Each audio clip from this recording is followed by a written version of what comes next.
Dairy అని పెట్టింది ఎప్పుడో పేరు. చాలామంది కన్ఫ్యూజ్, విజయ డైరీ ఏంది? తెలంగాణ డైరీ అది. తెలంగాణ పాలు ఉత్పత్తిని పెంచకుండా, తెలంగాణ డైరీకి ప్రోత్సాహాలు ఇవ్వకుండా, మేము ఉన్నప్పుడు బర్రెలు ఇచ్చేది, ఇన్సెంటివ్స్ ఇచ్చేది, 4 రూపీస్ ఇన్సెంటివ్స్ ఇచ్చినాం లీటర్కు. బర్రెల దానకు సకాలంలో దానం సప్లై చేసేది, బర్రెలు ఇచ్చేది, ఆవులను పంపించేది, సబ్సిడీ కింద సప్లై చేసేది. మీరు సబ్సిడీ పోయింది, దానా పోయింది, సొంతంగా రైతు చెమటొడిచి కష్టపడి దానా గడ్డి కోసుకొచ్చి వేసి పాలు పిండి పాలు ఇస్తే పాలు ఇచ్చిన పైసలకు కూడా మీరు ఇవ్వట్లేదు.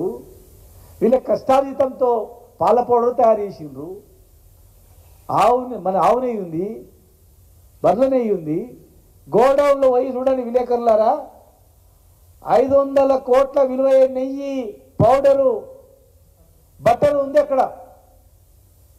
కొద్ది రోజులు అయితే అది టోటల్ కొలాప్స్ అయిపోతుంది.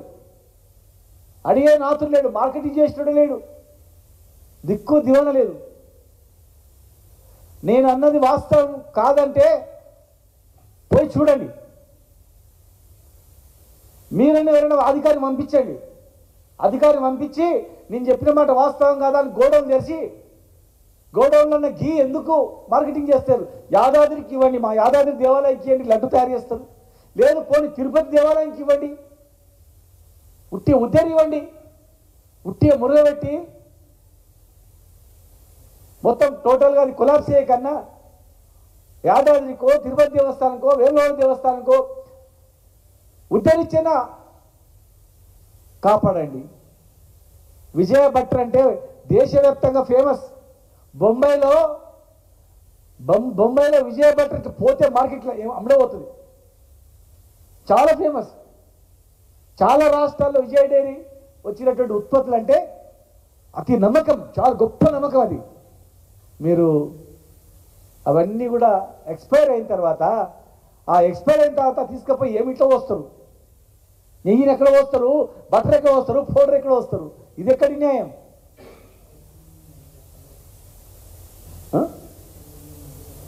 రైతుల చెమట రక్తంతో తయారు చేసినటువంటి అవి వాళ్ళు పైసలు ఇవ్వకుండా వృధా పోతుందని తట్టుకోలేరు వాళ్ళు. ఇలా రైతులు బ్యాంకులో తెచ్చుకున్న అప్పులు ఈఎంఐ కట్టలేని పరిస్థితిలో ఉన్నారు, స్కూల్ ఫీజులు కట్టలేని పరిస్థితిలో ఉన్నారు. పొద్దుగా లేచి పాలు విండి పోయి పాలు పోసి వస్తారు, మధ్యాహ్నం వచ్చి మళ్ళీ గడ్డి కోసుకొని వచ్చి దాన పోస్తారు, తినేస్తారు, మళ్ళీ సాయంత్రం మిడతారు. భార్య పిల్లలు వదిలిపెట్టి కుటుంబాన్ని పోషించడానికి 10 బర్రెలు తెచ్చుకొని బతుకుతామంటే పిలిచిన పాల పైసలు ఇవ్వకపోతే ఎక్కడుందా న్యాయం? ఇది రోజు అమ్ముకుంటే పైసలు వస్తాయి. గవర్నమెంట్ను కాపాడుకోవాలి, రైతులు మేము బాగుపడాలి. తెలంగాణ పాల ఉత్పత్తి బ్రహ్మాండం ఉంది. బొంబాయిలో, కలకత్తాలో, ఇతర దేశాల్లో కూడా మంచి పేరుంది ఈ నెయ్యికి. కష్టపడి దీన్ని పెంచుదామంటే ఎక్కడైనా కానీ ఇక్కడ ఉత్పత్తి ఉంది, రోజు ఖర్చులు ఉన్నాయి అన్నప్పుడు పెంచడానికి ప్రయత్నం చేయాలి ఎవరే కానీ. మేము 1-2 గంటలు హైదరాబాద్ రావడానికి రోడ్లు వేసినాం, అర్ధ గంటలో జిల్లా హెడ్ క్వార్టర్ రావడానికి రోడ్లు వేసినాం. గ్రామీణ ప్రాంతాల నుంచి నువ్వు పాలు కొనుక్కొని ఇమ్మీడియట్గా రావచ్చు. ఉత్పత్తిని 30 లక్షల లీటర్లు అంటే ఖర్చు అవుతుందంటే ఓన్లీ హైదరాబాద్లో. తెలంగాణ మొత్తం చూస్తే 50 లక్షల లీటర్ల వరకు కావచ్చు. 50 లక్షల లీటర్లు ఇతర రాష్ట్రాల నుంచి రాకుండా ఈ తెలంగాణ రాష్ట్రంలోనే పెంచడానికి మీరు పెడితే ఎన్ని లక్షల మంది రైతులు బతకొచ్చు చెప్పండి? ఎన్ని లక్షలమైన కుటుంబాలు బతకొచ్చు? కూలి గడ్డి పోసేటోని కాడ, గడ్డి కాడ, దాన కాడ, ట్రాన్స్పోర్టేషన్. మన జీడిపి పడిపోతుందంటే కారణం ఏంటంటే ఇవే. ఉత్పత్తులు పెంచుతారేమో ఇతర రాష్ట్రాలది,